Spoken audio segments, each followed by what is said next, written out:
പ്രഭാതത്തിന്റെ ഇളംവെയിൽ മലനിരകളെ ചുംബിച്ചുണർത്തുന്ന സമയം. പുൽത്തുമ്പിലെ മഞ്ഞത്തുള്ളികൾ വെയിലിൽ തിളങ്ങുന്നുണ്ട്. ഗ്രാമം മുഴുവൻ ഒരു സ്വപ്നത്തിലെന്ന പോലെ ശാന്തമായി ഉറക്കമുണരുകയാണ്. പക്ഷികളുടെ പാട്ടും ദൂരെയുള്ള പള്ളികളിലെ പ്രാർത്ഥനകളും ആ അന്തരീക്ഷത്തിന് വല്ലാത്തൊരു പരിശുദ്ധി നൽകുന്നു. പക്ഷേ ആ പരിശുദ്ധിക്കിടയിലും റഹാബിന്റെ മനസ്സ് നീറുകയായിരുന്നു. പുറമെ ശാന്തമെന്ന് തോന്നുമ്പോഴും ഉള്ളിൽ സങ്കടങ്ങളുടെ ഒരു കടൽ തന്നെ അവൾ ഒളിപ്പിച്ചു വെച്ചിരുന്നു. വീടിന്റെ മുറ്റത്ത് ഒരു പാൽപാത്രവുമായി നിൽക്കുകയാണ് റഹാബ്. 19 വയസ്സുള്ള ഒരു പെൺകുട്ടിയാണെന്ന് ആരും പറയില്ല. അവളുടെ ചലനങ്ങളിൽ ഒരു 30കാരിയുടെ പക്വതയും ഗൗരവവും തളംകെട്ടി നിൽക്കുന്നു. കൺമശി എഴുതാത്ത ആ വലിയ കണ്ണുകളിൽ എപ്പോഴും പടർന്നു നിൽക്കുന്ന മ്ലാനത ഗ്രാമവാസികൾക്ക് ഇപ്പോൾ ഒരു സ്ഥിരം കാഴ്ചയാണ്. എന്തോ വലിയ ഭാരം ചുമലിലേറ്റിയതുപോലെയാണ് അവളുടെ ഓരോ ചുവടുവെപ്പും. റഹാബിന്റെ ലോകം അവളുടെ ഉപ്പയും അനിയത്തി സൽമയുമാണ്. ഉമ്മ മരിച്ചു പോയതിനു ശേഷം ആ വീടിന്റെ നെടുംതൂണായി മാറിയത് അവളായിരുന്നു. ഉപ്പക്ക് പ്രായമായിരിക്കുന്നു. കഠിനമായ അധ്വാനം അദ്ദേഹത്തിന്റെ ശരീരത്തെ തളർത്തിയിട്ടുണ്ട്. അനിയത്തി സൽമയാകട്ടെ ലോകത്തിന്റെ ചതിക്കുഴികളെക്കുറിച്ച് ഒന്നും അറിയാത്ത ഒരു കൊച്ചുകുട്ടി. സൽമയുടെ ഓരോ കാര്യങ്ങൾ നോക്കുമ്പോഴും ഉപ്പയുടെ ആവശ്യങ്ങൾ കണ്ടറിഞ്ഞ് ചെയ്യുമ്പോഴും റഹാബ് ഒരു ഉമ്മയുടെ വാത്സല്യമാണ് പകരുന്നത്. കയ്യിലിരുന്ന പാൽപാത്രം നിലത്തുവെച്ച് അവൾ ആകാശത്തേക്ക് നോക്കി പതുക്കെ മന്ത്രിച്ചു. പടച്ചവനെ, എന്റെ ഭൂതകാലത്തിലെ ആ കറുത്ത നിഴൽ ആരെയും അറിയിക്കരുതേ. അതെന്നെ വേട്ടയാടാൻ ഇനിയും വിടരുതേ. ആ പ്രാർത്ഥന അവളുടെ ചുണ്ടുകളിൽ നിന്ന് പുറത്തു വരുമ്പോൾ ഒരു നെടുവീർപ്പ് അന്തരീക്ഷത്തിൽ അയച്ചു. 7 വർഷങ്ങൾക്ക് മുമ്പ് നടന്ന ആ സംഭവം അവളുടെ ജീവിതത്തിലെ നിറങ്ങളെല്ലാം കെടുത്തിക്കളഞ്ഞതാണ്. അന്ന് അവൾ വെറുമൊരു കൗമാരക്കാരിയായിരുന്നു. ലോകത്തിന്റെ തിന്മകളെക്കുറിച്ചോ മനുഷ്യരുടെ വഞ്ചനയെക്കുറിച്ചോ ധാരണയില്ലാത്ത പ്രായം. ഗ്രാമത്തിലെ ഏതോ ഒരു അപരിചിതന്റെ മാന്ത്രിക വാക്കുകളിൽ വീണുപോയ ഒരു നിമിഷത്തെ അശ്രദ്ധ. ആ ഒരു നിമിഷം അവളുടെ ജീവിതം എന്നേക്കുമായി മാറ്റിക്കളഞ്ഞു. ആരും അറിയാതെ അവൾ ആ രഹസ്യം തന്റെ ഹൃദയത്തിന്റെ ആഴങ്ങളിൽ ഒരു കല്ലറയിലെന്ന പോലെ അടക്കം ചെയ്തു. അന്നു മുതൽ റഹാബ് ചിരിക്കാൻ മറന്നു. തനിക്ക് സംഭവിച്ച ആ തെറ്റിന് പരിഹാരമായി അവൾ ഓരോ നിമിഷവും പശ്ചാത്തപിച്ചു. രാത്രികളിൽ ഗ്രാമം മുഴുവൻ ഗാഠനിദ്രയിലാഴുമ്പോൾ അവൾ തന്റെ മുസല്ലയിലിരുന്ന് കണ്ണുനീരൊഴുക്കും. നീ എല്ലാം മാപ്പാക്കുന്നവനല്ലേ അല്ലാ, നീ എന്നെ കൈവിടരുതേ എന്നവളുടെ പ്രാർത്ഥനകൾ ചുവരുകളിൽ തട്ടി പ്രതിധ്വനിക്കും. പുറമേ കാണുന്നവർക്ക് അവൾ ഉത്തമമായ ഒരു പെൺകുട്ടിയാണ്.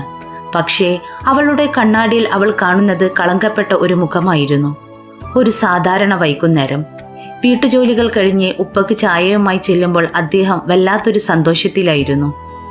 അദ്ദേഹത്തിന്റെ കണ്ണുകളിൽ വർഷങ്ങൾക്ക് ശേഷം ഒരു തിളക്കം റഹാബ് കണ്ടു. മോളെ റഹാബ്, ഇങ്ങോട്ട് വന്നേ. ഉപ്പ അവളെ അടുത്തിരുത്തി. നമുക്കൊരു ആലോചന വന്നിട്ടുണ്ട് മോളെ. അപ്പുറത്തെ ഗ്രാമത്തിലെ അധ്യാപകൻ ബിലാൽ വിവരവും വിദ്യാഭ്യാസവുമുള്ള മാന്യനായ ഒരാളാണ്. അദ്ദേഹം നിന്നെ കണ്ടിട്ടുണ്ട്. നിന്നെ അവർക്ക് ഒത്തിരി ഇഷ്ടപ്പെട്ടു. ഉപ്പയുടെ വാക്കുകൾ കേട്ടപ്പോൾ റഹാബിന്റെ കയ്യിലിരുന്ന ചായപാത്രം ചെറുതായി വിറച്ചു. വിവാഹം, അത് അവൾ സ്വപ്നം കാണാൻ പോലും ഭയപ്പെട്ടിരുന്ന ഒന്നായിരുന്നു. അവളുടെ ഹൃദയമിടിപ്പ് വേഗത്തിലായി. താൻ അർഹിക്കാത്ത ഒരു സന്തോഷം തന്നെ തേടി വരുന്നത് പോലെ അവൾക്ക് തോന്നി. ഉപ്പ, അവൾക്ക് വാക്കുകൾ പൂർത്തിയാക്കാൻ കഴിഞ്ഞില്ല. എനിക്കറിയാം മോളെ, നിനക്ക് നിന്റെ ഉപ്പയെയും അനിയത്തിയെയും വിട്ടുപോകാൻ പ്രയാസമാണെന്ന്. പക്ഷേ എനിക്കിനി എത്ര കാലമുണ്ടെന്നറിയില്ല. നീ ഒരു നല്ല കൈകളിൽ എത്തുന്നതാണ് എൻ്റെ ഏറ്റവും വലിയ ആഗ്രഹം. ഉപ്പയുടെ സ്വരമിടറി. റഹാബ് തൻ്റെ മുറിയിലേക്ക് ഓടിപ്പോയി.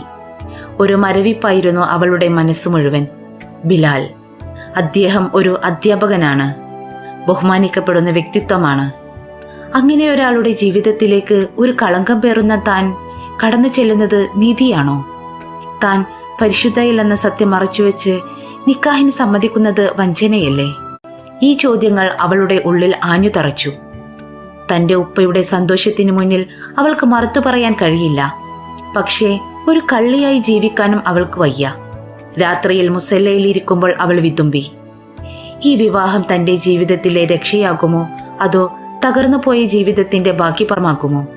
അവൾ ചിന്തിച്ചു. ഗ്രാമം മുഴുവൻ റഹാബിന്റെ കല്യാണ വിശേഷം പാടി നടക്കുമ്പോൾ റഹാബ് തന്റെ ഭൂതകാലത്തിന്റെ നിഴലുകൾ മാഞ്ഞു പോകാനായി പ്രാർത്ഥിച്ചു കൊണ്ടിരുന്നു. ആ ഗ്രാമത്തിൽ തണുത്ത കാറ്റ് വീണ്ടും വീശി. ഒരു പുതിയ ജീവിതം തന്നെ തേടി വരികയാണെന്ന് റഹാബ് അറിഞ്ഞു. പക്ഷേ ആ ജീവിതം ഒരു വലിയ കൊടുങ്കാറ്റിന്റെ മുന്നോടിയാണെന്ന് അവൾ അറിഞ്ഞില്ല. തന്റെ സത്യസന്ധതയും ഭൂതകാലവും തമ്മിലുള്ള യുദ്ധം അവിടെ തുടങ്ങുകയായിരുന്നു. ആഘോഷങ്ങൾക്കൊടുവിൽ ആ ഗ്രാമം ഉറക്കത്തിലേക്ക് വഴുതി വീണു. റഹാബിന്റെ വീട്ടിലെ കല്യാണപ്പന്തൽ ശൂന്യമായി. ചിരിയും പാട്ടും നിലച്ചു. പുതിയൊരു ജീവിതത്തിന്റെ പടിവാതിൽക്കൽ നിൽക്കുമ്പോഴും റഹാബിന്റെ കാലുകൾ വിറക്കുന്നുണ്ടായിരുന്നു. ബിലാലിന്റെ വീട്ടിലെ ആ മുറി പൂക്കളുടെ ഗന്ധം കൊണ്ടും ചന്ദനത്തിരിയുടെ പരിമളം കൊണ്ടും ശ്വാസം മുട്ടിക്കുന്നത് പോലെ അവൾക്ക് തോന്നി. മണവാട്ടിയുടെ ചുവന്ന വസ്ത്രത്തിൽ മുഖം താഴ്ത്തി കട്ടിലിന്റെ അരികിൽ ഇരിക്കുമ്പോൾ അവൾ ഒരു വലിയ തീരത്ത് ഒറ്റപ്പെട്ടതുപോലെ ഭയപ്പെട്ടു. വാതിൽ തുറക്കുന്ന ശബ്ദം കേട്ട് അവൾ ഞെട്ടി. ബിലാൽ അകത്തേക്ക് കടന്നു വന്നു. പകൽ കണ്ട ഗൗരവക്കാരനായ അധ്യാപകനല്ലായിരുന്നു അവൻ. തന്റെ ജീവിത പങ്കാളിയെ കണ്ട സന്തോഷവും ആവേശവും അവന്റെ കണ്ണുകളിൽ തിളങ്ങുന്നുണ്ടായിരുന്നു. അവൻ പതുക്കെ അവളുടെ അരികിൽ വന്നിരുന്നു. റഹാബ്, ബിലാൽ മൃദുവായ സ്വരത്തിൽ വിളിച്ചു. നീ എന്തിനാണ് ഇത്രയധികം ഭയപ്പെടുന്നത്? നിന്റെ വിറയൽ എനിക്കിവിടെ അറിയാൻ കഴിയുന്നുണ്ട്. നമ്മൾ ഇനി ഒന്നാണ്. ബിലാലിന്റെ സ്നേഹം നിറഞ്ഞ വാക്കുകൾ റഹാബിന്റെ ഉള്ളിൽ കുറ്റബോധത്തിന്റെ വലിയൊരു ഭാരം നിറച്ചു. അവൻ അവളുടെ കൈകൾ ചേർത്ത് പിടിക്കാൻ ശ്രമിച്ചു. ആ സ്പർശനം ഒരു വൈദ്യുതാഘാതം പോലെ അവളെ പിടിച്ചുലച്ചു. അവൾ പെട്ടെന്ന് കൈകൾ പിൻവലിച്ചു. ബിലാൽ, എനിക്ക് നിങ്ങളോട് ചിലത് പറയാനുണ്ട്. അവളുടെ സ്വരം കരച്ചിലിന്റെ വക്കിലായിരുന്നു. ബിലാൽ പുഞ്ചിരിച്ചു.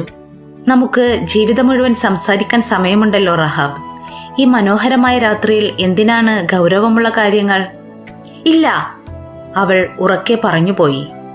പെട്ടെന്ന് തന്നെ ശബ്ദം താഴ്ത്തി അവൾ തുടർന്നു. ഇത് പറയാതെ എനിക്ക് ഒരടി മുന്നോട്ട് നീങ്ങാൻ കഴിയില്ല. നിങ്ങൾ എന്നെക്കുറിച്ച് കരുതുന്ന ആ പെൺകുട്ടിയല്ല ഞാൻ. ലോകം കാണുന്ന ആ വിശുദ്ധി എനിക്കില്ല. ഒരു വഞ്ചകിയായി എനിക്ക് നിങ്ങളുടെ കൂടെ ജീവിക്കാൻ കഴിയില്ല. ബിലാലിന്റെ മുഖത്ത് പുഞ്ചിരി മെല്ലെ മാഞ്ഞു. അവൻ സംശയത്തോടെ അവളെ നോക്കി. നീ എന്താണ് പറഞ്ഞു വരുന്നത്? എനിക്ക് മനസ്സിലാകുന്നില്ല. റഹാബ് തന്റെ കണ്ണുകൾ അടച്ചു. 7 വർഷം മുമ്പുള്ള ആ കറുത്ത രാത്രി അവളുടെ കണ്ണുകളിൽ ഒരു തീപിടുത്തം പോലെ തെളിഞ്ഞു വന്നു. വാക്കുകൾ തൊണ്ടയിൽ കുടുങ്ങിയെങ്കിലും അവൾ അത് പുറത്തേക്ക് വിട്ടു. തനിക്ക് പറ്റിയ ആ വലിയ തെറ്റ്, ഒരു നിമിഷത്തെ അശ്രദ്ധ കൊണ്ട് ജീവിതം മുഴുവൻ വേട്ടയാടാൻ വിധിക്കപ്പെട്ട ആ സത്യം അവൾ ഓരോന്നായി വിവരിച്ചു. ഓരോ വാക്കും പറഞ്ഞു തീരുമ്പോൾ തന്റെ ജീവിതം അവസാനിക്കുകയാണെന്ന് അവൾക്ക് തോന്നി. റഹാബ് പറഞ്ഞു നിർത്തിയപ്പോൾ ആ മുറിയിൽ ഭയാനകമായ ഒരു നിശബ്ദത പടർന്നു. ബിലാൽ ഒരു പ്രതിമയെപ്പോലെ ഇരിക്കുകയായിരുന്നു. കുറച്ചു മുമ്പ് അവളോട് തോന്നിയ എല്ലാ അനുരാഗവും നിമിഷ നേരം കൊണ്ട് വെറുപ്പായി മാറുന്നത് അവൾ കണ്ടു. അവന്റെ കണ്ണുകൾ ചുവന്നു തുടുത്തു. വിയർപ്പു തുള്ളികൾ അവന്റെ നെറ്റിയിൽ പൊടിഞ്ഞു. നീ എന്നെ ചതിക്കുകയായിരുന്നു, ബിലാൽ പല്ലിനിരിച്ചുകൊണ്ട് പറഞ്ഞു. അവന്റെ ശബ്ദത്തിൽ വല്ലാത്തൊരു വിറയലുണ്ടായിരുന്നു. നിന്റെ ആ പാവം പിതാവ്, നിന്നെക്കുറിച്ച് പുകഴ്ത്തി പറഞ്ഞ ഗ്രാമവാസികൾ എല്ലാവരെയും നീ പറ്റിച്ചു. അതിനേക്കാൾ ഉപരി എന്നെ നീ വഞ്ചിച്ചു. എന്റെ അന്തസ്സും എന്റെ വിശ്വാസവുമാണ് നീ തകർത്തത്. ബിലാൽ, എനിക്ക് മാപ്പ് തരണം. ഞാൻ പശ്ചാത്തപിച്ചതാണ്. പടച്ചവനെ സാക്ഷിയാക്കി ഞാൻ മാറിയതാണ്. അവൾ നിലത്ത് വീണ് അവന്റെ കാലിൽ പിടിക്കാൻ ശ്രമിച്ചു. ബിലാൽ അവളെ തട്ടിമാറ്റി എഴുന്നേറ്റു. മാപ്പോ, ഒരു മണവാട്ടിയുടെ വേഷത്തിൽ എന്റെ മുന്നിൽ വന്നിരുന്ന് ഈ കഥ പറയാൻ നിനക്ക് എങ്ങനെ ധൈര്യം വന്നു? എനിക്ക് വേണ്ടത് ഒരു പരിശുദ്ധയായ പെൺകുട്ടിയെയായിരുന്നു, നിന്നെപ്പോലെ ഒരു പാപിയെയല്ല. നിന്റെ ഈ കണ്ണീർ കണ്ട് ഞാൻ ഉരുകുമെന്ന് നീ കരുതേണ്ട. എന്റെ ജീവിതത്തിലെ ഏറ്റവും വലിയ ശാപമാണ് ഈ നിമിഷം. അവൻ മുറിയിൽ അങ്ങോട്ടും ഇങ്ങോട്ടും നടന്നു. അവന്റെ ആദർശങ്ങളും അധ്യാപകനെന്ന നിലയിലുള്ള അവന്റെ അഭിമാനം തകർന്നടിയുകയായിരുന്നു. താൻ ഇത്രയും കാലം സ്വപ്നം കണ്ട സുന്ദരമായ കുടുംബജീവിതം ഈ ഒരു നിമിഷം കൊണ്ട് ചീട്ടുകൊട്ടാരം പോലെ തകർന്നുപോയി. നാളെ പുലർച്ചെ തന്നെ ഞാൻ നിന്റെ വീട്ടിൽ കൊണ്ടാക്കും, അവൻ കടുത്ത സ്വരത്തിൽ പറഞ്ഞു. എനിക്ക് നിന്റെ മുഖം പോലും കാണണ്ട. നിന്നെപ്പോലെ ഒരാളെ ഭാര്യയായി സ്വീകരിക്കാൻ എനിക്ക് കഴിയില്ല. ബിലാലിന്റെ വാക്കുകൾ കേട്ട് റഹാബ് അക്ഷരാർത്ഥത്തിൽ തകർന്നുപോയി. ബിലാൽ, എന്നെ കൊന്നോളൂ, പക്ഷേ എന്റെ ഉപ്പയുടെ അടുത്തേക്ക് ഇങ്ങനെ കൊണ്ടുവിടരുത്. അദ്ദേഹത്തിന് അത് താങ്ങാൻ കഴിയില്ല. ഈ നാട്ടുകാർ എന്റെ അനിയത്തിയെ ജീവിക്കാൻ അനുവദിക്കില്ല. അവൾക്ക് ഇനിയൊരു ജീവിതമുണ്ടാവില്ല. പടച്ചവനെ ഓർത്ത് എന്നോട് ഇത്രയും ക്രൂരത ചെയ്യരുത്. എന്റെ തെറ്റിന് ഞാൻ വർഷങ്ങളായി നീറുകയാണ്. ക്രൂരതയോ? ക്രൂരത ചെയ്തത് നീയാണ് റഹാബ്, ബിലാൽ ഗർജിച്ചു. ഒരു കള്ളക്കഥയുടെ പുറത്ത് എന്നെ കൊണ്ട് നിക്കാഹ് കഴിപ്പിച്ചത് ക്രൂരതയല്ലേ? നിന്റെ പാപത്തിന്റെ ഭാരം ചുമക്കാൻ എന്നെ കിട്ടില്ല. നിന്റെ സത്യസന്ധതയല്ല, നിന്റെ വഞ്ചനയാണ് ഞാനിപ്പോൾ കാണുന്നത്. റഹാബ് നിലത്ത് വീണ് തെങ്ങി. സൂര്യൻ ഉദിച്ചുയരുമ്പോൾ ഗ്രാമം മുഴുവൻ അറിയും റഹാബിനെ ഭർത്താവ് ഉപേക്ഷിച്ചുവെന്ന്. ഓരോ ചോദ്യങ്ങൾക്കു മുന്നിൽ തൻ്റെ ഉപ്പ തലതാഴ്ത്തി നിൽക്കുന്നത് അവൾ സ്വപ്നം കണ്ടു. പുലർച്ചെ വരെ റഹാബ് ആ തറയിലിരുന്ന് കരഞ്ഞു. തൻ്റെ ജീവിതം ഇവിടെ അവസാനിച്ചുവെന്ന് അവൾ ഉറപ്പിച്ചു. പുലർക്കാല സൂര്യന്റെ ആദ്യകിരണങ്ങൾ ജനാലഴികളിലൂടെ ആ മണിയറയിലേക്ക് അരിച്ചെത്തുമ്പോൾ അവിടെ അവശേഷിച്ചിരുന്നത് ഒരു വലിയ തകർച്ചയുടെ അവശിഷ്ടങ്ങൾ മാത്രമായിരുന്നു. തലേ ദിവസം രാത്രിയിലെ റോസാപ്പൂക്കളുടെയും ചന്ദനത്തിരിയുടെയും ഗന്ധം ഇപ്പോൾ അവിടെ ശ്വാസം മുട്ടിക്കുന്നു.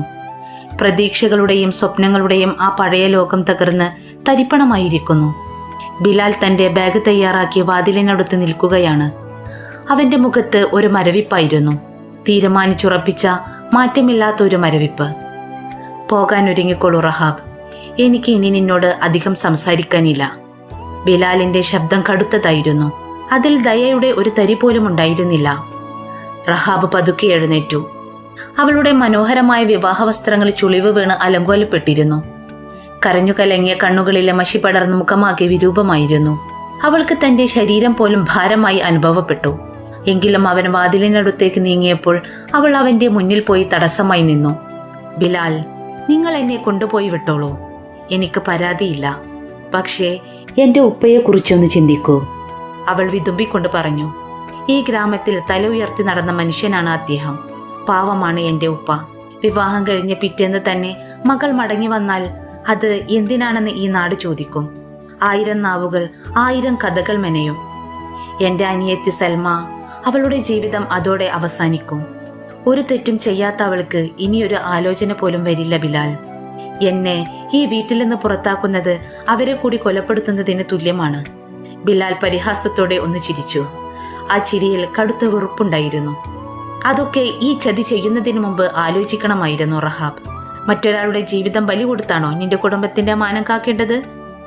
അല്ല ബിലാൽ, ഞാൻ പറയുന്നതൊന്നു കേൾക്കൂ. റഹാബ് അവന്റെ കൈകളിൽ തൂങ്ങി യാചിച്ചു. എന്നെ നിങ്ങൾ ഭാര്യയായി കാണണ്ട. ഈ മുറിയിൽ എനിക്ക് സ്ഥാനവും തരണ്ട. നിങ്ങൾ എനിക്ക് വേണ്ടി ഒന്നും ചെയ്യണ്ട. പക്ഷേ ഉപ്പയെയും നാട്ടുകാരെയും കാണിക്കാൻ വേണ്ടി 1 മാസം, വെറും 30 ദിവസം മാത്രം ഞാൻ ഇവിടെ നിന്നോട്ടെ. ആ 1 മാസം കഴിയുമ്പോൾ നിങ്ങൾക്ക് എന്നെ ഒഴിവാക്കാം. അപ്പോൾ ഞങ്ങൾ തമ്മിൽ സ്വഭാവം കൊണ്ട് ചേരുന്നില്ല എന്ന് നാട്ടുകാരോട് പറയാം. അത് എൻ്റെ ഉപ്പക്ക് ഇത്ര വലിയ ആഘാതമാക്കില്ല. പടച്ചവനെ ഓർത്ത് ഈ ഒരു സഹായം മാത്രം എനിക്ക് ചെയ്തു തരൂ. ബിലാൽ ആലോചനയിലാണ്ടോ. അവളുടെ വാക്കുകളിൽ വലിയൊരു സത്യമുണ്ടായിരുന്നു. ഗ്രാമപ്രദേശങ്ങളിൽ ഒരു പെൺകുട്ടി വിവാഹത്തിന്റെ പിറ്റേന്ന് മടങ്ങിപ്പോകുന്നത് വലിയൊരു കളങ്കമായാണ് കാണുന്നത്. റഹാബിന്റെ അനിയത്തിയുടെ ഭാവി തകരുമെന്ന കാര്യവും ശരിയാണ്. തന്റെ ദേഷ്യം ഒരു നിരപരാധിയായ പെൺകുട്ടിയുടെയും പ്രായമായ ഒരാളുടെയും ജീവിതം തകർക്കണോ എന്ന് അവന്റെ മനസ്സ് ഒരു നിമിഷം മന്ത്രിച്ചു. ശരി, ബിലാൽ കടുപ്പത്തിൽ പറഞ്ഞു. വെറും 1 മാസം, 30 ദിവസം മാത്രം. പക്ഷേ ഒരു നിബന്ധനയുണ്ട്. ഈ 30 ദിവസം നീ ഈ വീട്ടിലെ ഒരു വേലക്കാരിയെ പോലെ മാത്രമേ ഉണ്ടാകാൻ പാടുള്ളൂ. എന്റെ മുന്നിൽ വരാനോ എന്നോട് സംസാരിക്കാനോ ശ്രമിക്കരുത്. നമ്മുടെ ഇടയിൽ ഭാര്യ ഭർത്താവ് എന്നൊരു ബന്ധമുണ്ടാവില്ല. എന്റെ മുറിയിൽ നിനക്ക് പ്രവേശനമില്ല. 30-ാം ദിവസം പുലർച്ചെ ആരും അറിയാതെ നീ ഇവിടെ നിന്ന് പോകണം. സമ്മതമാണോ? റഹാബ് ആശ്വാസത്തോടെ നിലത്തിരുന്ന് കരഞ്ഞു. സമ്മതമാണ് ബിലാൽ, 1000 വട്ടം സമ്മതം. ഞാൻ ഒന്നിനും ബുദ്ധിമുട്ടിക്കില്ല. നിങ്ങളുടെ കണ്ണിൽ പോലും ഞാൻ പെടില്ല. അന്ന് തൊട്ട് ആ വീട് ഒരു വിചിത്രമായ ഇടമായി മാറി. പുറമേ കാണുന്നവർക്ക് അവർ സന്തോഷത്തോടെ കഴിയുന്ന നവദമ്പതികളാണ്.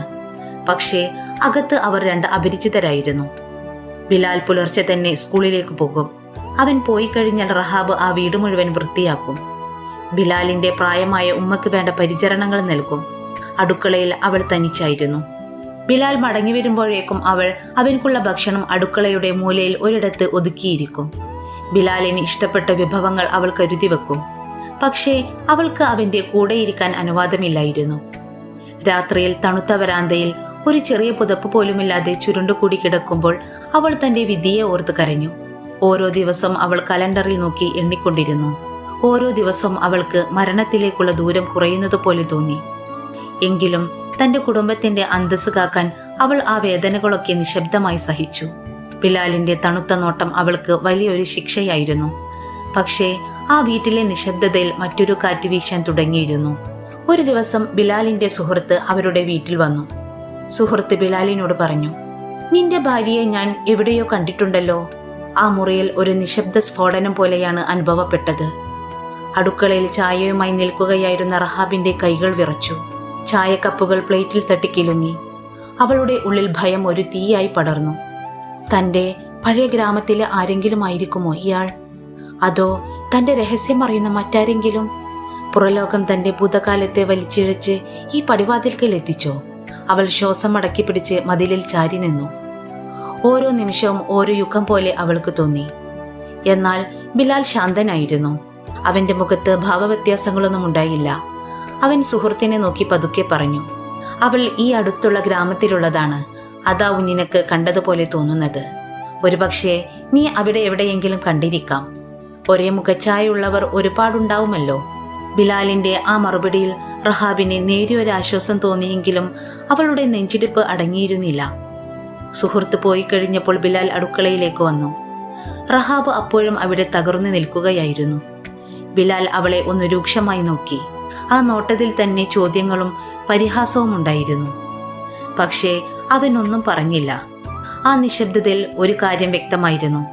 അവളുടെ ഭൂതകാലം ഒരു നിഴലായി എപ്പോഴും അവർക്ക് പിന്നാലെ തന്നെയുണ്ടെന്ന്. അത് എപ്പോൾ വേണമെങ്കിലും തങ്ങളെ വേട്ടയാടാൻ എത്തിയേക്കാമെന്ന സത്യം ബിലാലിന്റെ മുഖത്ത് നിഴലിച്ചു. ആ ദിവസങ്ങളിൽ കാലാവസ്ഥ പെട്ടെന്ന് മാറിമറിഞ്ഞു. ആകാശം കറുത്തിരുണ്ടു. കനത്ത മഴയും തണുപ്പും ഗ്രാമത്തെ പൊതിഞ്ഞു. പ്രായമായ ബിലാലിന്റെ ഉമ്മക്ക് ആ തണുപ്പ് താങ്ങാൻ കഴിഞ്ഞില്ല. ശ്വാസകോശ സംബന്ധമായ ബുദ്ധിമുട്ടുകൾ ഉണ്ടായിരുന്ന അവർക്ക് കഠിനമായ പനിയും ശ്വാസമുട്ടലും ബാധിച്ചു. സ്കൂളിൽ നിന്ന് മടങ്ങി വന്ന ബിലാൽ കണ്ടത് ശ്വാസമെടുക്കാൻ കഷ്ടപ്പെടുന്ന തൻ്റെ ഉമ്മയെയാണ്. അവൻ ആകെ പരിഭ്രമിച്ചു പോയി. ലോകത്ത് തനിക്ക് ആകെയുള്ള തണൽ ഇല്ലാതാകുമോ എന്ന ഭയം അവന്റെ ഉള്ളിൽ നിറഞ്ഞു. ഉമ്മ, ഉമ്മ, അവൻ വിറക്കുന്ന സ്വരത്തിൽ വിളിച്ചു. പക്ഷേ അവർക്ക് മറുപടി നൽകാൻ പോലും കഴിഞ്ഞിരുന്നില്ല. അത്രയും ക്ഷീണമുണ്ടായിരുന്നു. അവരുടെ കണ്ണുകൾ പാതി അടഞ്ഞിരുന്നു. ആ പരിഭ്രമത്തിനിടയിൽ റഹാബ് അവിടേക്ക് ഓടിയെത്തി. അവളുടെ മുഖത്ത് ഭയമായിരുന്നില്ല, മറിച്ച് കരുതലായിരുന്നു. അവൾ പതറാതെ പ്രവർത്തിച്ചു. വേഗത്തിൽ ഉമ്മയുടെ തലക്കു താഴെ തലയിണകൾ വെച്ച് ശ്വാസം കിട്ടാൻ പാകത്തിന് അവരെ താങ്ങിയിരുത്തി. അടുക്കളയിൽ പോയി അവൾക്കറിയാവുന്ന നാട്ടുവൈദ്യമനുസരിച്ച് ചുക്കും കുരുമുളകും ചേർത്ത കഷായം തയ്യാറാക്കി. ഒരു വശത്ത് ചൂടുവെള്ളത്തിൽ തുണിമുക്കി ഉമ്മയുടെ നെറ്റിയിലെ ചൂട് കുറക്കാൻ അവൾ പരിശ്രമിച്ചു കൊണ്ടിരുന്നു. ബിലാൽ ഡോക്ടറെ വിളിക്കാൻ പുറത്തേക്ക് ഓടി. കനത്ത മഴ കാരണം ഡോക്ടർ വരാൻ വൈകുമെന്നറിഞ്ഞപ്പോൾ അവന്റെ ഉള്ളിൽ ഇരുട്ടു പടർന്നു. മഴ നനഞ്ഞു വിറച്ച് അവൻ മടങ്ങി വന്നപ്പോൾ കണ്ട കാഴ്ച അവന്റെ കണ്ണ് നനയിച്ചു. റഹാബ് ഉമ്മയുടെ കാൽക്കിലിരുന്ന് അവരുടെ കാലുകൾ തടവി കൊടുക്കുകയാണ്. ഉമ്മയുടെ ബുദ്ധിമുട്ട് കുറക്കാൻ അവൾ ഖുർആൻ സൂക്തങ്ങൾ പതുക്കെ ഓതിക്കൊണ്ടിരുന്നു. ആ ഒരു രാത്രി മുഴുവൻ അവൾ കണ്ണിമ ചിമ്മാതെ തന്റെ എല്ലാ വേദനകളും മറന്ന് ഉമ്മയുടെ അരികിൽ കാവലിരുന്നു. പിറ്റേന്ന് രാവിലെ ഡോക്ടർ വന്നപ്പോൾ പറഞ്ഞു, സമയത്ത് പരിചരണം കിട്ടിയത് നന്നായി ബിലാൽ. ശ്വാസമുട്ടൽ കൂടിയപ്പോൾ കൃത്യമായി താങ്ങിയിരുത്തിയത് വലിയ സഹായമായി. അല്ലെങ്കിൽ വലിയൊരു അപകടമുണ്ടായേനെ. ഡോക്ടർ പോയി കഴിഞ്ഞപ്പോൾ ബിലാൽ തന്റെ ഉമ്മയെ നോക്കി. അവർ ഇപ്പോൾ ശാന്തമായി ഉറങ്ങുകയാണ്. അവരുടെ കൈകൾ ഇപ്പോഴും റഹാബിന്റെ കൈക്കുള്ളിലായിരുന്നു. റഹാബ് ആ കട്ടിലിന്റെ അരികിൽ തന്നെ ഇരുന്ന് ഉറങ്ങിപ്പോയിട്ടുണ്ട്. അവളുടെ മുഖത്തെ തളർച്ചയും എന്നാൽ ആ കണ്ണുകളിലെ ആത്മാർത്ഥതയും ബിലാലിന്റെ ഉള്ളിലെ കടുത്ത ദേഷ്യത്തെ മെല്ലെ അലിയിപ്പിച്ചു. ഇത്രയും നന്മയുള്ള ഒരു പെൺകുട്ടിക്ക് എങ്ങനെ അത്തരമൊരു തെറ്റുപറ്റും? ബിലാൽ ആദ്യമായി സ്വന്തം മനസ്സിനോട് ചോദിച്ചു. മനുഷ്യർക്ക് തെറ്റുകൾ പറ്റുന്നത് സ്വാഭാവികമല്ലേ? പശ്ചാത്തപിക്കുന്ന ഒരാളെ ഇങ്ങനെ ക്രൂരമായി അകറ്റി നിർത്തുന്നത് ശരിയാണോ? തൻ്റെ അധ്യാപന ജീവിതത്തിൽ താൻ കുട്ടികളെ പഠിപ്പിക്കുന്നത് ക്ഷമയെക്കുറിച്ചും ദയയെക്കുറിച്ചുമാണല്ലോ. എന്നിട്ടും സ്വന്തം ജീവിതത്തിൽ താൻ ഒരു പരാജയമായി മാറുകയാണോ? ഈ ചിന്തകൾ ബിലാലിനെ വല്ലാതെ അസ്വസ്ഥനാക്കി. 1 മാസത്തെ കരാർ അവസാനിക്കാൻ ഇനി വെറും 2 ദിവസങ്ങൾ മാത്രമേ ബാക്കിയുള്ളൂ. ബിലാലിന്റെ മനസ്സിൽ വലിയൊരു യുദ്ധം നടക്കുകയായിരുന്നു. ഒരു വശത്ത് ഒരു കളങ്കപ്പെട്ട പെൺകുട്ടിയെ എങ്ങനെ താൻ സ്വീകരിക്കുമെന്ന ചിന്ത, മറുവശത്ത് റഹാബ് എന്ന പെൺകുട്ടിയുടെ നിശബ്ദമായ സ്നേഹവും സേവനവും. അന്ന് വൈകുന്നേരം റഹാബ് ബിലാലിന്റെ മുറിയിൽ വന്നു. അവൾ ആദ്യമായാണ് ആ മുറിയിലേക്ക് സ്വന്തം ഇഷ്ടപ്രകാരം വരുന്നത്. അവൾ ഒരു ചെറിയ തുണിക്കെട്ട് കയ്യിൽ പിടിച്ചിരുന്നു. അവളുടെ കൈകൾ വിറക്കുന്നുണ്ടായിരുന്നു. ബിലാൽ, നാളെ 30-ാം ദിവസമാണ്. നിങ്ങൾ പറഞ്ഞതുപോലെ ഞാൻ നാളെ പുലർച്ചെ ആരും കാണാതെ ഇവിടം വിട്ടു പോയിക്കോളാം. ഉപ്പയോട് നമുക്ക് ചേരാൻ കഴിയാത്തത് കൊണ്ടാണ് ഞാൻ മടങ്ങിയതെന്ന് പറയാമെന്ന് നിങ്ങൾ സമ്മതിച്ചിരുന്നല്ലോ. അത് മറക്കരുത് ബിലാൽ. അവളുടെ സ്വരം വിറച്ചു. ബിലാൽ ഒന്നും മിണ്ടിയില്ല. അവൻ ജനലിലൂടെ പുറത്തെ ശമിക്കാത്ത മഴ നോക്കി നിന്നു. അവന്റെ ഉള്ളിൽ മറ്റൊരു മഴ പെയ്യുകയായിരുന്നു. ഉമ്മയുടെ മരുന്ന് കൃത്യമായി കൊടുക്കണം. ഉമ്മക്ക് ചൂടുവെള്ളം കുടിക്കുന്നതാണ് ഇഷ്ടം. പിന്നെ ബിലാൽ ഭക്ഷണം കൃത്യസമയത്ത് കഴിക്കണം. അവൾ ഒരു വീട്ടമ്മയുടെ ഉത്തരവാദിത്വത്തോടെ ഓരോ കാര്യങ്ങളും പറഞ്ഞുകൊണ്ടിരുന്നു. താനില്ലാത്ത ആ വീടിനെക്കുറിച്ച് അവൾക്ക് ഉത്കണ്ഠയായിരുന്നു. പറഞ്ഞു തീരുമ്പോഴേക്കും അവളുടെ കണ്ണുകളിൽ നിന്ന് ഒരു തുള്ളി കണ്ണുനീർ തറയിൽ വീണു. അവൾ പതുക്കെ ആ മുറിയിൽ നിന്ന് പുറത്തിറങ്ങി. ബിലാൽ തിരിഞ്ഞു നോക്കിയപ്പോൾ അവൾ അവിടെ ഉണ്ടായിരുന്നില്ല. പക്ഷേ അവൾ ഉപേക്ഷിച്ചു പോകുന്ന ആ വലിയ ശൂന്യത ആ നിമിഷം തന്നെ അവൻ അനുഭവിക്കാൻ തുടങ്ങിയിരുന്നു. ഈ വീടിന് ജീവൻ നൽകിയത് അവളുടെ സാന്നിധ്യമായിരുന്നു എന്ന് അവൻ തിരിച്ചറിഞ്ഞു. രാത്രിയിൽ ബിലാലിന് ഉറക്കം വന്നില്ല. അവൻ ആ മുറിയിൽ അങ്ങോട്ടും ഇങ്ങോട്ടും നടന്നു. മേശപ്പുറത്ത് റഹാബ് കൃത്യമായി അടുക്കി വെച്ച തന്റെ പുസ്തകങ്ങൾ അവൻ കണ്ടു. ഓരോ വസ്തുവിലും അവളുടെ വിരൽപ്പാടുകളുണ്ട്. ഈ വീടിന്റെ ഓരോ കോണിലും അവളുടെ പ്രാർത്ഥനകളുടെയും കണ്ണീരിന്റെയും മണമുണ്ട്. പെട്ടെന്ന് അവന്റെ കണ്ണുകൾ ആ മേശപ്പുറത്തെ ഒരു ചെറിയ പേപ്പറിൽ ഉടക്കി.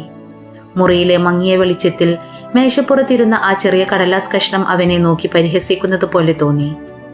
അതൊരു കത്തായിരുന്നു.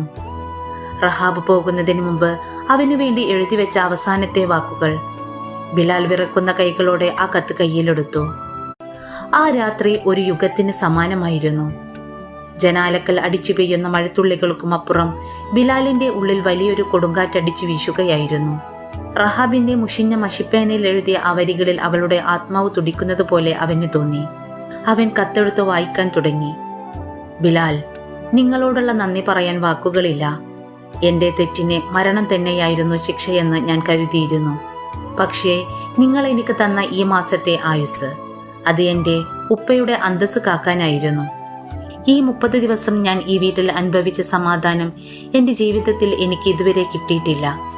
നിങ്ങൾ എന്നോട് സംസാരിച്ചില്ലെങ്കിലും നിങ്ങളുടെ ദേഷ്യം നിറഞ്ഞ നോട്ടത്തിനിടയിലും എനിക്ക് ഒരു തരം സംരക്ഷണം തോന്നിയിരുന്നു. നാളെ ഞാൻ പോകുകയാണ്. പോകുമ്പോൾ പശ്ചാത്തപിക്കുന്ന ഒരു പെൺകുട്ടിയുടെ ഹൃദയം ഞാൻ ഇവിടെ ഉപേക്ഷിക്കുന്നു. എന്റെ തെറ്റുകൾ പടച്ചവൻ പൊറുക്കുമെന്നും നിങ്ങൾക്ക് നല്ലൊരു ജീവിതം ലഭിക്കണമെന്നും ഞാൻ പ്രാർത്ഥിക്കുന്നു. ഇനി ഒരിക്കലും നിങ്ങളുടെ മുന്നിൽ വന്ന് ഞാൻ ഈ ജീവിതം ഓർമ്മിപ്പിക്കില്ല. സ്നേഹത്തോടെ വിട. കത്ത് വായിച്ചു തീർന്നപ്പോൾ ബിലാലിന്റെ ഹൃദയത്തിൽ ഒരു വലിയ വിങ്ങൽ അനുഭവപ്പെട്ടു. അവൻ ആ കത്ത് നെഞ്ചോട് ചേർത്ത് പിടിച്ചു. തന്റെ ആദർശങ്ങളും അഹങ്കാരവും ആ കത്തിലെ വരികൾക്ക് മുന്നിൽ തകർന്നു വീഴുന്നത് അവൻ അറിഞ്ഞു. മനുഷ്യന്റെ നന്മ അളക്കേണ്ടത് അവന്റെ ഭൂതകാലം വെച്ചല്ല, മറിച്ച് അവൻ ഇന്ന് ജീവിക്കുന്ന രീതിയും പശ്ചാത്താപവുമാണെന്ന് അവൻ തിരിച്ചറിഞ്ഞു. റഹാബിനേക്കാൾ പരിശുദ്ധമായ മറ്റൊരു ഹൃദയം ഇനി തനിക്ക് കണ്ടെത്താനാവില്ലെന്ന് അവന് ഉറപ്പായി. പുലർച്ചെ പള്ളിയിൽ നിന്ന് സുബഹി ബാങ്ക് വിളിച്ചപ്പോൾ ബിലാൽ ഞെട്ടിയുണർന്നു. ഉറക്കമില്ലാത്ത ആ രാത്രിയുടെ തളർച്ചയുണ്ടായിരുന്നെങ്കിലും അവൻ വേഗത്തിൽ വരാന്തയിലേക്ക് ഓടിച്ചെന്നു. പക്ഷേ അവിടെ ശൂന്യമായിരുന്നു. എന്നും അവൻ കണ്ടിരുന്ന ആ ചെറിയ പായയും പുതപ്പും മടക്കി വെച്ചിരിക്കുന്നു. അവൻ അടുക്കളയിലേക്ക് ഓടി. അവിടെ സ്റ്റൗ അണഞ്ഞു കിടക്കുന്നു. എന്നും രാവിലെ അവിടെ കേട്ടിരുന്ന വളകളുടെ കിലുക്കമോ ചായപാത്രത്തിന്റെ ശബ്ദമോ ഉണ്ടായിരുന്നില്ല. വീടാകെ ഒരു ശ്മശാനത്തിന്റെ നിശബ്ദത പടർന്നിരിക്കുന്നു. അവൾ പോയി കഴിഞ്ഞു. ഒരു വാക്ക് പോലും പറയാതെ, ഒരു തുള്ളി വെള്ളം പോലും കുടിക്കാതെ അവൾ ഇരുട്ടിലൂടെ നടന്നു പോയിരിക്കുന്നു. ഒരു പക്ഷേ തന്നെ ഉണർത്തുന്നത് പോലും തനിക്ക് ഇഷ്ടപ്പെടില്ല എന്ന് അവൾ കരുതിയിരിക്കാം. ബിലാൽ ഒട്ടും വൈകിയില്ല. തന്റെ കയ്യിൽ കിട്ടിയ ഷർട്ടുമെടുത്ത് അവൻ പുറത്തേക്കോടി. മഴ പെയ്തു തോർന്ന ആ മൺവഴിയിൽ അവളുടെ കാൽപ്പാടുകൾ തെളിഞ്ഞു കാണാമായിരുന്നു. തണുത്ത കാറ്റിൽ അവൻ വേഗത്തിൽ നടന്നു. അവന്റെ മനസ്സ് ആവർത്തിച്ചു മന്ത്രിച്ചു കൊണ്ടിരുന്നു. റഹാബ്, നീ പോകരുത്, എനിക്ക് നിന്നെ വേണം.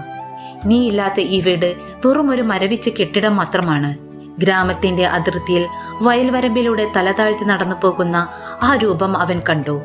കയ്യിൽ തന്റെ പഴയ വസ്ത്രങ്ങൾ അടങ്ങിയ ചെറിയൊരു പൊതിയുമായി ഏകാന്തതയുടെയും കുറ്റബോധത്തിന്റെയും ഭാരം പേറി അവൾ നടക്കുകയാണ്. ബിലാൽ തന്റെ സർവശക്തിയുമെടുത്ത് ഉറക്കെ വിളിച്ചു. അവൾ നെട്ടി തിരിഞ്ഞു നോക്കി.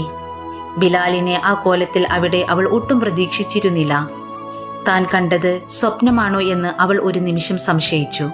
ബിലാൽ ഓടി അവളുടെ അരികിലെത്തി. രണ്ടുപേരും കിതക്കുന്നുണ്ടായിരുന്നു.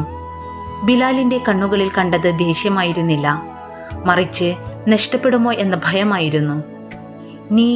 നീ എങ്ങോട്ടാണ് പോകുന്നത്? ബിലാൽ ശ്വാസം വിട്ടുകൊണ്ട് ചോദിച്ചു. ബിലാൽ, കരാർ അവസാനിച്ചല്ലോ. ഞാൻ എൻ്റെ ഉപ്പയുടെ അടുത്തേക്ക്. കരാർ അവസാനിച്ചു റഹാബ്, പക്ഷേ നമ്മുടെ ജീവിതം ഇവിടെ തുടങ്ങുകയാണ്. ബിലാൽ അവളുടെ കണ്ണുകളിലേക്ക് ആഴത്തിൽ നോക്കി പറഞ്ഞു. റഹാബ് വിശ്വസിക്കാനാവാതെ അവനെ നോക്കി. ബിലാൽ, നിങ്ങൾ എന്താണ് പറയുന്നത്? എന്നെപ്പോലെ ഒരു പാപിയെ എൻ്റെ ഭൂതകാലം അറിഞ്ഞിട്ടും നിങ്ങൾ... മതി. ബിലാൽ അവളുടെ ചുണ്ടുകളിൽ വിരൽ വെച്ചു. ആ വാക്ക് ഇനിമേലിൽ പറയരുത്. പടച്ചവൻ പുറത്തു തന്ന കാര്യത്തിൽ വിധി പറയാൻ ഞാനാര്? ഈ ഒരു മാസം നീ എനിക്ക് ആരായിരുന്നുവെന്ന് ഞാൻ തിരിച്ചറിഞ്ഞു. എൻ്റെ ഉമ്മയെ സ്വന്തം ഉമ്മയേക്കാൾ സ്നേഹത്തോടെ നോക്കുന്ന മകളായി, ഈ വീടിനെ സ്വർഗമാക്കുന്ന വീട്ടമ്മയായി നീ മാറി. നിന്റെ ഈ ആത്മാർത്ഥതയാണ് നിന്നെ മറ്റാരേക്കാളും വലിയവളാക്കുന്നത്. നിന്റെ ഭൂതകാലമല്ല, നിന്റെ ഈ സത്യസന്ധതയാണ് എനിക്ക് വേണ്ടത്. നീ എൻ്റേതാണ്, എൻ്റേത് മാത്രമാണ്. ബിലാൽ അവളുടെ വിറക്കുന്ന കൈകൾ ചേർത്ത് പിടിച്ചു. അത് വെറുമൊരു പിടുത്തമായിരുന്നില്ല, മറിച്ച് ലോകത്തിലെ എല്ലാ പരിഹാസങ്ങളിൽ നിന്നും അവളെ സംരക്ഷിക്കുമെന്ന ഉറച്ച പ്രഖ്യാപനമായിരുന്നു. റഹാബ് അവൻ്റെ നെഞ്ചിലേക്ക് ചായുമ്പോൾ മലനിരകൾക്ക് പിന്നിൽ നിന്ന് പുതിയൊരു പുലരി ഉദിച്ചുയരുന്നുണ്ടായിരുന്നു. അവളുടെ കണ്ണുകളിൽ നിന്ന് വീണത് പഴയ ദുഃഖത്തിൻ്റെതല്ല, മറിച്ച് സ്നേഹിക്കപ്പെടാൻ താനും അർഹയാണെന്ന തിരിച്ചറിവിൻ്റെ സന്തോഷാശ്രുക്കളായിരുന്നു. വർഷങ്ങൾ കടന്നുപോയി. വർഷങ്ങൾക്ക് ശേഷമുള്ള ഒരു ശാന്തമായ വൈകുന്നേരം. പഴയ ആ വീട് ഇപ്പോൾ പഴയതുപോലെയല്ല. വരാന്തയിൽ ചെറിയ കുട്ടികളുടെ ചെരുപ്പുകൾ ചിതറിക്കിടക്കുന്നു. വീടിനകം കളിച്ചിരികൾ കൊണ്ട് നിറഞ്ഞിരിക്കുന്നു. റഹാബ് തൻ്റെ പിഞ്ചുമക്കളെ മടിയിലിരുത്തി മുടിച്ചേക്കി കൊടുക്കുകയാണ്. അവളുടെ മുഖത്ത് പഴയ ആമ്ലാനതയില്ല, പകരം ഒരു നിറഞ്ഞ പുഞ്ചിരിയുണ്ട്. ദൂരെ നിന്ന് ബിലാൽ ആ കാഴ്ച നോക്കി നിൽക്കുകയാണ്. അവൾ തൻ്റെ മകളോട് പതുക്കെ പറഞ്ഞു, മോളെ, ലോകം നിന്നെ കുറ്റപ്പെടുത്തിയാലും നിന്റെ ഉള്ളിലെ നന്മ കൈവിടരുത്. പടച്ചവൻ തരുന്ന ഏറ്റവും വലിയ നിധിയാണ് ക്ഷമയും പശ്ചാത്താപവും. ബിലാൽ അവിടേക്ക് നടന്നു വന്നു. അവൻ റഹാബിനെ സ്നേഹത്തോടെ നോക്കി പറഞ്ഞു, നമ്മുടെ ഈ വീടിന്റെ പേര് മാറ്റാൻ ഞാൻ ആലോചിക്കുകയാണ്. എന്ത് പേരിടണം? റഹാബ് സംശയത്തോടെ അവനെ നോക്കി. ബിലാൽ അവളുടെ കൈ ചേർത്ത് പിടിച്ചുകൊണ്ട് മറുപടി നൽകി, സമാധാനം. ഹൃദയത്തിന് സമാധാനം നൽകുന്ന ഇടം. സ്വർണ്ണനൂലുകൾ കൊണ്ട് തുന്നിച്ചേർത്തതുപോലെ ആ ബന്ധം ലോകത്തിലെ മറ്റേതൊരു ബന്ധത്തേക്കാൾ ദൃഢമായി മാറിക്കഴിഞ്ഞു. പ്രിയമുള്ളവരെ, മനുഷ്യജീവിതം പിഴവുകളുടെയും തിരുത്തലുകളുടെയും ഒരു വലിയ പുസ്തകമാണ്. റഹാബിന്റെയും ബിലാലിന്റെയും കഥ നമുക്ക് മുന്നിൽ തുറന്നു വെക്കുന്നത് കേവലം ഒരു പ്രണയകഥയല്ല, മറിച്ച് ക്ഷമയുടെയും പശ്ചാത്താപത്തിന്റെയും വലിയൊരു പാഠമാണ്. നമ്മുടെ സമൂഹം പലപ്പോഴും ഒരു വ്യക്തിയെ അളക്കുന്നത് അയാളുടെ ഭൂതകാലത്തിലെ വീഴ്ചകൾ വെച്ചാണ്. ഒരിക്കൽ പാദമിടറിയവർക്ക് പിന്നെ ഒരിക്കലും എഴുന്നേൽക്കാൻ കഴിയില്ലെന്ന് വിശ്വസിക്കുന്നവരാണ് അധികവും.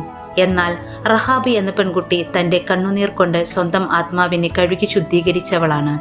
പടച്ചവന്റെ മുന്നിൽ വിതുമ്പുന്ന ഓരോ ഹൃദയവും വിശുദ്ധമാണെന്ന് ഈ കഥ നമ്മെ ഓർമ്മിപ്പിക്കുന്നു. അവൾ തൻ്റെ തെറ്റുകൾ മറച്ചുവെക്കാതെ സത്യസന്ധമായി തുറന്നു പറയാൻ കാണിച്ച ആ ധൈര്യമാണ് യഥാർത്ഥത്തിൽ ബിലാലിന്റെ ഹൃദയത്തെ കീഴടക്കിയത്. ബിലാൽ എന്ന കഥാപാത്രം ഓരോ മനുഷ്യനിലും ഉണ്ടാകേണ്ട പരിവർത്തനത്തെയാണ് സൂചിപ്പിക്കുന്നത്. ഒരാളുടെ ഇന്നലകളിലല്ല, അയാളുടെ ഇന്നത്തെ നന്മയിലാണ് നാം വിശ്വസിക്കേണ്ടത് എന്ന വലിയ തിരിച്ചറിവ് ബിലാലിലൂടെ നമുക്ക് ലഭിക്കുന്നു. സമാധാനം എന്നത് ബാഹ്യമായ സാഹചര്യങ്ങളിൽ നിന്നല്ല, മറിച്ച് പരസ്പരമുള്ള വിശ്വാസത്തിൽ നിന്നും മാപ്പ് നൽകാനുള്ള മനസ്സിൽ നിന്നുമാണ് ഉണ്ടാകുന്നത്. ഭയമില്ലാതെ സ്നേഹിക്കപ്പെടുക എന്നത് ഏതൊരു മനുഷ്യനും ആഗ്രഹിക്കുന്ന ഏറ്റവും വലിയ സുരക്ഷിതത്വമാണ്. ആ സുരക്ഷിതത്വമാണ് സ്വർണ്ണനൂലുകൾ കൊണ്ട് തുന്നിച്ചേർത്തതുപോലെ ആ ദമ്പതികളുടെ ജീവിതത്തെ ദൃഢമാക്കിയത്. തെറ്റുകൾ സംഭവിക്കാത്തവരല്ല, മറിച്ച് ചെയ്ത തെറ്റുകളിൽ പശ്ചാത്തപിച്ച് നന്മയിലേക്ക് മടങ്ങുന്നവരാണ് ഉത്തമർ. ഇരുണ്ട രാത്രികൾക്ക് ശേഷം പുലരുന്ന വെളിച്ചം പോലെ ഏതൊരു തകർച്ചയ്ക്ക് ശേഷവും മനോഹരമായൊരു പുനർജന്മം സാധ്യമാണെന്ന് ഈ കഥ നമ്മോട് പറയുന്നു. കാലത്തിന്റെ താളുകളിൽ ആണ്ടുപോയ ഇത്തരം മനോഹരമായ ജീവിതകഥകൾ ഇനിയും കേൾക്കാൻ സമാനിന്റെ ഏടുകൾ എന്ന നമ്മുടെ ഈ ചാനൽ സബ്സ്ക്രൈബ് ചെയ്യുക.